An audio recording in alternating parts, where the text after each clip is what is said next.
They want chocolates. You're going to taste them. It's so fresh much. Yummy.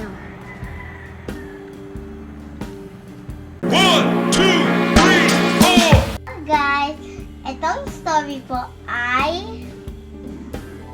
The Boy and the Horse.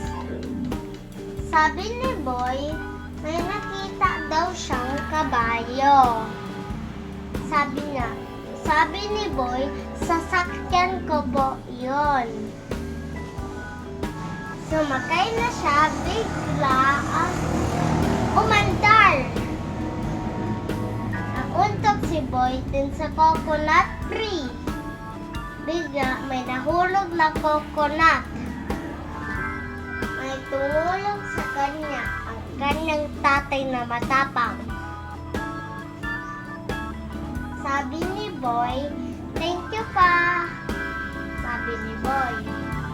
Sabi ng kanyang papa, "You welcome." Tapos, ang kabayo, umalis na.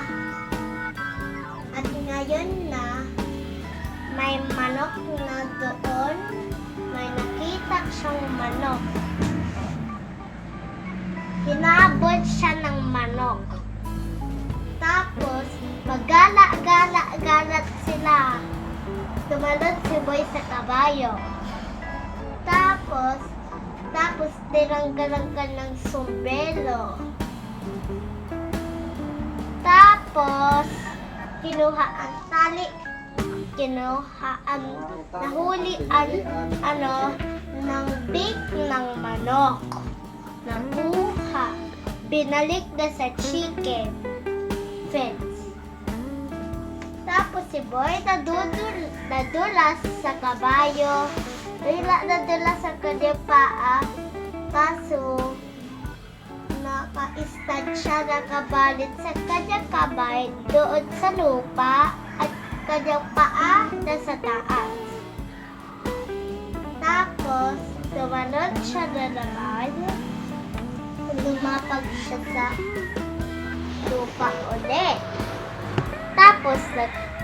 Tapos ilan days na Pasko na.